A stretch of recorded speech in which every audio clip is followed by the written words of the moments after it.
एक ऐसा टी20 world cup final जिसकी कहानी सिर्फ जीत और हार तक सीमित नहीं थी।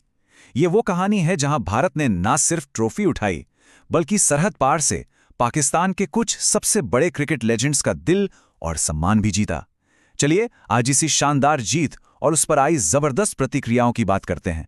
तो बड़ी खबर ये नहीं थी कि भारत ने अपना तीसरा टी20 वर्ल्ड कप खिताब जीत लिया है।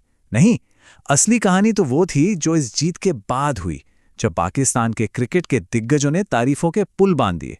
तो सवाल ये है कि आखिर ये हुआ कैसे? इस जीत की बुनियाद कहाँ रखी गई?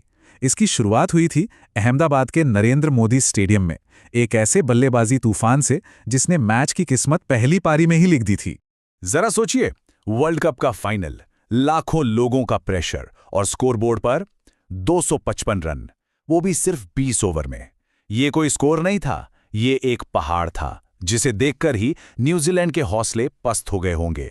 और इस हमले की शुरुआत तो और भी खतरनाक थी।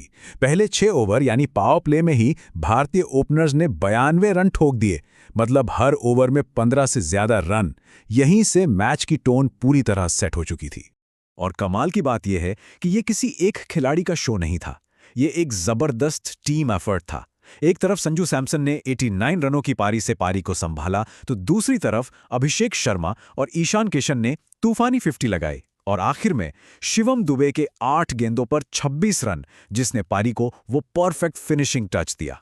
स्कोरबोर्ड पर 555 रनों का किला तो खड़ा हो गया था, लेकिन अब जिम्मेदारी गेंदबाजों के कंधों पर थी कि वो इस किले को डिफेंड करें और जीत पर आखिरी मोहर लगा दें। और भारतीय गेंदबाजों ने निराश बिल्कुल नहीं किया। अक्षर पटेल और जसप्रीत बुमराह ने आते ही शुरुआती ओवर्स में न्यूजीलैंड की बैटिंग की कमर तोड़ दी। सोचिए, सिर्फ 4 ओवर के अंदर उनके 2 सबसे बड़े बल्लेबाज पवेलियन लौट चुके थे और स्कोर था 36 पर 2। वहां से वापसी का तो कोई सवाल ही पैदा नहीं होता था। भारत के इस डोमिनेटिंग प्रदर्शन ने पूरी क्रिकेट दुनिया में हलचल मचा दी, लेकिन जो सबसे खास और सम्मानजनक प्रतिक्रियाएं आईं, वो आई सरहद पार से, पाकिस्तान के कुछ सबसे बड़े और सम्मानित क्रिकेटर्स की तरफ से।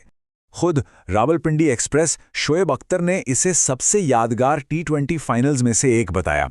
उन्होंने खास तौर पर संजू सैमसन की बैटिंग को क्लासिक मास्टर क्लास कहा, और ये तारीफ दुनिया के सबसे तेज गेंदबाजों में से एक की तरफ से आ रही थी। इसके बाद स्विंग के सुल्तान वसीम अकरम ने कहा कि 3-3 टी20 वर्ल्ड कप जीतना कोई मजाक नहीं है।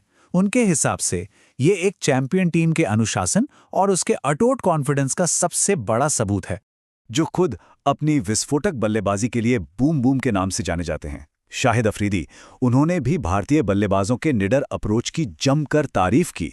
उनका कहना था कि फाइनल जैसे बड़े मैच में इतनी आक्रामकता दिखाना काबिले तारीफ है और बाकी टीमों को इससे सीखना चाहिए।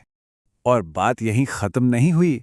इंजमामुल हक से लेकर मोहम्मद आमिर और शोएब मलिक तक सभी ने एक ही बात मानी कि ये एक परफेक्ट टीम परफॉर्मेंस था, एक ऐसी टीम का खेल जहां हर खिलाड़ी को अपना रोल पता था और उसने उसे बखूबी निभाया।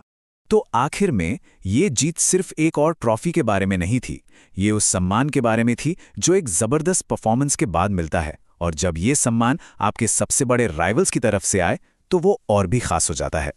बल्लेबाजों के तूफान से लेकर गेंदबाजों के कहर तक इस जीत के हीरो कई थे, लेकिन ये जीत एक बड़ा सवाल जरूर छोड़ जाती है। इस ऐतिहासिक जीत का असली नायक कौन था? बल्लेबाजी का वो बेखौफ अंदाज या फिर गेंदबाजी का वो अनुशासन जिसने उस बड़े स्कोर को डिफेंड किया?